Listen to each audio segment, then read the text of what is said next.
Hey guys, and welcome to another brand new video. In this video, we actually have some pretty cool stuff to go talk about because we had the Xbox conference that came out as of today. Now, I had a chance to go and do this all up on Twitch, but I want to give you guys my thoughts, kind of give you guys a showcase of what you guys may or may not have missed, and as well also talk about the brand new hardware announcements. Now, we had some pretty intriguing stuff to go and cover over here when it comes to a lot of these big games. Number one is that we had some cool Starfield stuff that was kind of being leaked around for a while, so I'm going to go talk about that.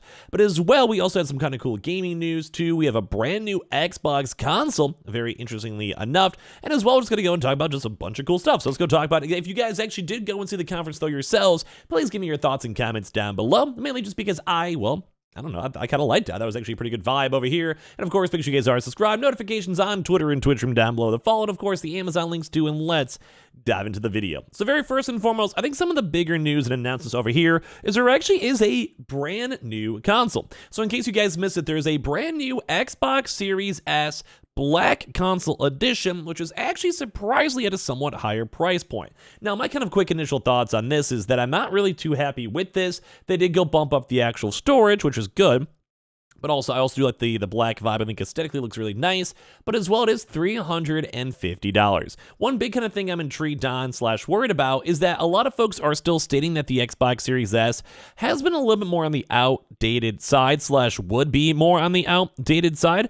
Or at least in the next like 2, 3, 4 years or so. Like the longevity is a little bit on the iffier side. So I'm kind of a little bit sad on this because I would almost maybe prefer if they would have an Xbox Series S, like the white version, at $250 as like the new baseline price point, because we have seen actually go lower than that already for sales and such. And then maybe make this one just going to replace on up the original one at $300. So I'm not really the biggest fan of it. I do think it's cool. I do think the Xbox Series S has its place in the gaming market, but I kind of feel like in my mind, it's just not good. If it was $300 flat, I'd probably be like, this is a cool announcement, new additions, whatever. The extra price point though, and the extra upgrade, a little bit on the sketchier side. So I want to hear your thoughts and comments down below. It's one of the bigger hardware updates too as well. So it did bump up, it doubled the storage, which was a big critiquer anyway, but I still think in the next 1 or 2 years, more folks are going to be a little bit more, I guess, scared on the fact that their Xbox Series S's might become obsolete. So I want to hear your thoughts and comments on that down below. Now, for other stuff besides the actual like games, get to in a second,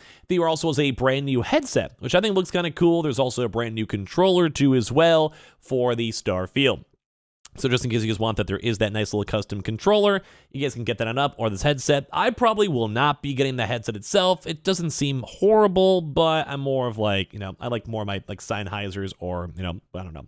At least in my kind of take on that one. So cool. It's out there. It's there. The one kind of even more niftier thing is that they actually made an actual watch. So I'm sure you guys may have seen this a little bit over here too. They literally made a Starfield random electric watch. Now, I don't know why, but I kind of think this is kind of cool. Will I ever go and spend this money on this for the $300 Constellation Edition? No, I will not.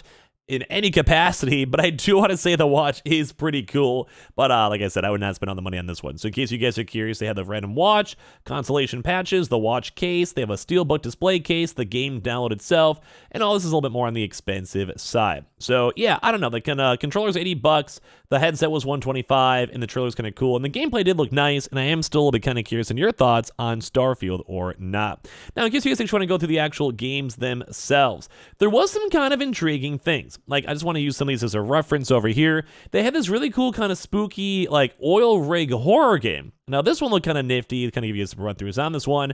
It looked kind of cool. Like, it's kind of just a unique-ish type IP. I've always enjoyed these type of atmospheric, scary games, which is why I really want to play some Amnesia. Looks like you're maybe just trying to go and escape from maybe it's like an abandoned oil rig, or maybe try to save someone from an oil rig. I'm not really sure. But I do want to say this is actually pretty nifty and kind of neat. So, pretty big thumbs up for that one. There's also another brand new IP too as well, called this South of Midnight. Now, this one is more of like a Bayou-type style game. I'm not really sure. They didn't show any gameplay. But they did go and show this in the actual thing, where basically had like these huge hunters trying to find these monsters, a little bit of magical type vibes, very, very unique stylistic choice, but at least it was kind of new IPs, and I'm cool with that. I'm happy they didn't go and falter after Redfall, etc., but look kind of cool stylistically wise, whatever. They'd also go and show a bit more of the Starfield 2 as well, which if you guys are curious, they showed 45 minutes of Starfield. It was very nifty. There actually was some cool stuff. You just want to have like a deep dive, I can let you guys know more of it, but it just looked cool. Like I'm actually very hyped up for Starfield. This guy's just punching everyone over here. There is a lot of critique that I would still have. Some of the gunplay and actual gameplay itself look mediocre. I'm going to try to probably put this more of a how I played maybe Fallout, where it's more on the exploration and story, and I don't really care too much about the actual gameplay. Like, the gameplay will hopefully be fun, but I'll care more about the actual exploration, collecting materials, setting up settlements, and kind of hearing the story and all of that for the game. Like, that to me kind of sounds more fun in my mind. Overwatch 2 did go a little bit of a showcase for its first story missions as well, which was kind of cool, just a little bit of background gameplay. Would make a little bit more sense too with the Activision connection they had. But basically, we're showing a lot of like the PvE, which has kind of been somewhat backtrack / a little bit more on the smaller scale. I'm still kind of hyped up for it either way, like at least in my opinion, but I don't know. It's kind of cool. I also had a chance to go tease up the new character too as well. So all around pretty cool things with Xbox. We still have to see if this Activision acquisition will be going through or not, and how in-depth the PvE will be, but it did have cinematics and kind of cutscenes, and it looked like a little bit more cooler than expected. Like here's big mecha guy. Not fully in love with it though, but we can kind of go from there. One of the cooler ones actually was a Like a Dragon basically has this cool game too as well. Or it looks like it's almost like an American-based Yakuza type style game. And also PlayStation had their own Yakuza different style. Yakuza is usually a pretty good series, and it also kind of seemed like Xbox was trying to push a little bit more on the JRPG type of side. So all around kind of cool to go and see. Some of us I'll skip around just in case. But basically it was just kind of him showing up with a bunch of American folks, so I'm kind of intrigued on the story itself. One kind of big thing too as well is there's a brand new steampunk RPG, which kind of gives off some Bioshock type style games as well. So I'm pretty hyped up for this one. Definitely gave me Bioshock vibes. Not as clean or as like, I don't know, efficient or whatever, but it looks actually all around kind of cool. I gotta give it a nice vibe, gotta give it a good, like, everything. It looks actually really, really cool as well. So kind of cool there's like a lot more unique IPs. I do want to say the Xbox conference did do pretty well. I kind of, funny enough, leaned a little bit more on the Xbox side. I thought the Xbox conference had slightly more games that I was intrigued on, and as well with Game Pass, there's a lot more of those mid-tier games I'm more incentivized to want to play. Those did have some Persona 3, which was leaked, and we did cover up a little bit on the channel itself, now on the showcase, plus with the brand new Persona 5, like Fire Emblem type style game too as well. There was also the brand new Phantom Liberty trailer too as well when it comes to Cyberpunk, which is also very, very nifty. I have been looking for any good excuse to go play through Cyberpunk and go and check out the mods and play the game itself and just do a replay through, and I'm very excited for this coming out soon. It seems like September will be a very, very stacked month for all these games. I will be doing a lot of gameplay, so I should do like a subathon or something like that up on September and October of these months. We also did finally have the release over here for Forza. Initially it was supposed to be more of like a summer holiday release date, but it does kind of seem like it's now more in the fall, which I am personally okay with myself. This had a chance to showcase up a little bit more gameplay, make the game look good. Once again on Game Pass, I will most likely be playing this and streaming this and checking this stuff on out, so I'm very hyped up with this. We put a little bit more extra focus in the Corvette, etc., but all around, kind of cool. There's also a brand new Sauna's Hellblade trailer too as well. Now, this game has looked nothing short of amazing. There wasn't too much more gameplay being shown from the trailer itself, but it's also once again coming out this year. I do want to go and say it does look very, very nice. It does look very proper, and I don't know. I liked the first Hellblade, but I felt like the gameplay was a little bit on the slacking side. I thought the environment and like the everything behind it though was really, really good. They didn't show too much on that though as well. There was also a brand new Microsoft Flight Sim 2042, which was also pretty neat. I did like the old Flight Sim, although it was a little bit on the harder game to play if you guys ever did try to go checking it out. But you know what? They had cool things like hot air balloons. No joke. These were actually worth checking out at least for 1 or 2 days for fun.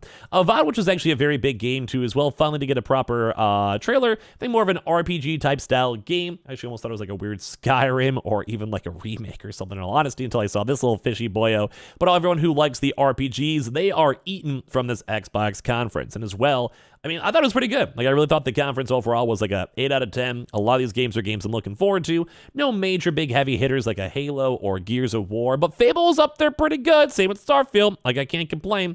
So all around cool stuff with that. There's also the new Fable 2, as I mentioned over here. It was one of a really weird trailer because they didn't really show any gameplay. It was more of like them talking about like showing up these characters.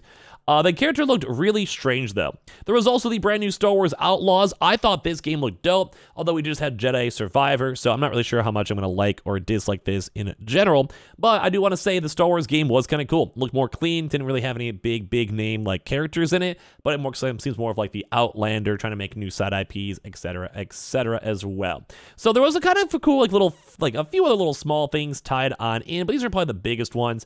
I really do think Fable is probably the big showcase stopper, and same obviously with Starfield 2 as well. So I want to hear your thoughts. Are you guys excited for Starfield? I personally am. I'm going to give it a shot. There's a lot of potential in that game, but also a lot of potential for failure. It really can kind of go either way.